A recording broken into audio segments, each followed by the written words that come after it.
This video was brought to you by Brilliant. If you live in Europe, it's almost certain that you've boarded a flight run by Ryanair.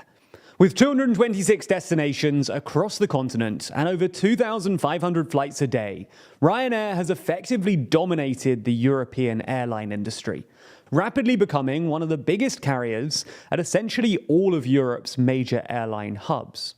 Now, we released a video explaining how they managed to do this earlier in the week, where we ran through their ruthless cost-cutting, super regular flights, aircraft standardization, quick turnaround times, bare-bones service, cheap airports, and fueling tactics.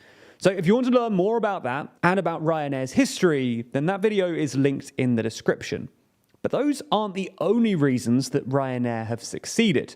They've also been able to capture brand new markets by launching their own new subsidiaries. That's right, even if you haven't boarded a plane that looks like this, and honestly, how haven't you, it's still possible that you've flown on one of Ryanair's sub-brands. So let's unpack who Ryanair really are, and how their subsidiaries really work. Ryanair itself launched back in 1987, initially just ferrying people from Ireland to London.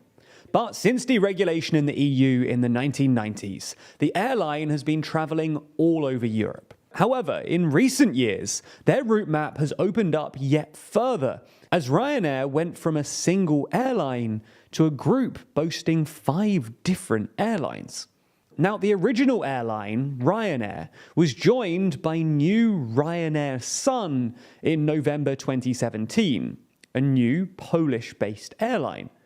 The objective of this launch was seemingly threefold: to increase the company's reach in the region and boost their Polish flight map, to reduce costs, and to swap regular staff members for self-employed contractors who, under Polish law, were allowed to conduct essentially the same work while holding on to fewer rights. Regardless, the name of this Polish subsidiary didn't end up sticking around for long. Thank goodness, because that logo honestly makes me want to cry. With them rebranding as Buzz in 2019 in an attempt to differentiate themselves from their parent airline. A move which led to a new, not significantly more pleasant logo, and an actually almost worse livery. But maybe other people like slightly possessed stinging insects more than I do. Regardless, since then, Ryanair has fully transferred their Polish operations over to the new subsidiary.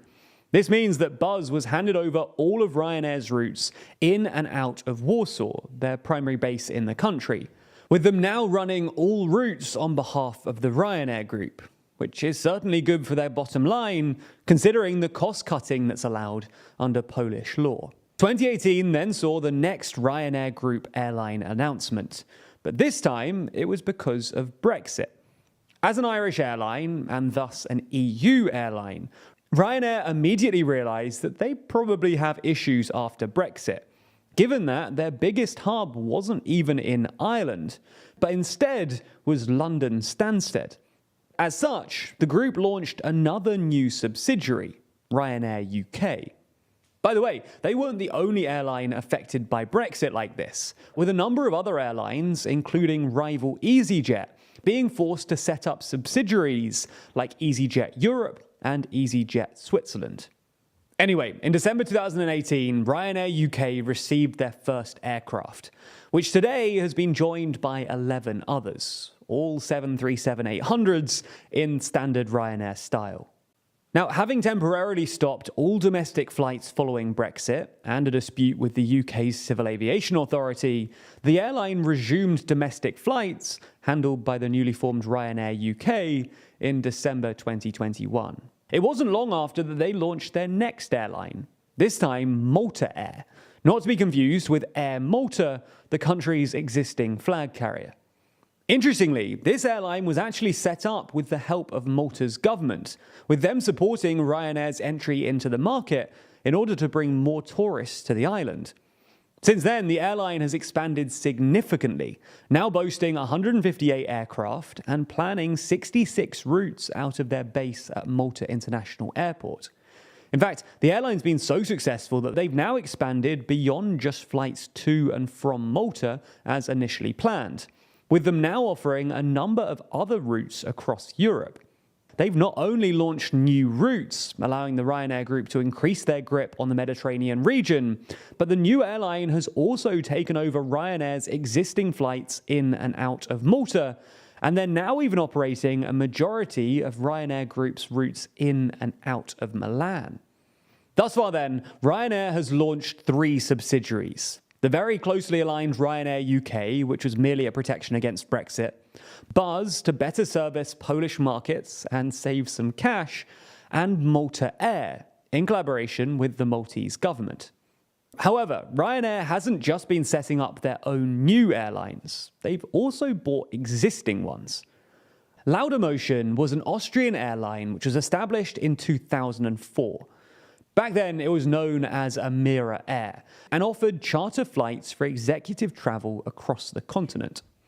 It was then purchased by Austrian F1 driver Niki Lauda in 2016 and rebranded to Laudamotion before falling into financial difficulties in 2018. Later in the year, Ryanair stepped in, with them purchasing 25% of Laudamotion in 2018, which they then increased to 75% by the end of the year and then to 100% by 2019, at which point the brand was rebranded again simply to Lauda.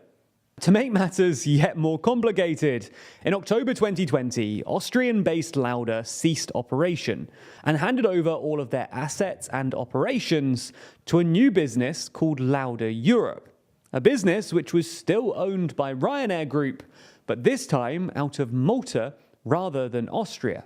Now, Ryanair said that this decision was in order to reduce costs, including, rather transparently, revealing that they were aiming to reduce their tax bill by moving the business to Malta, which maybe also explains why they were so keen to launch Malta Air and hand over Ryanair's existing Maltese routes to the airline.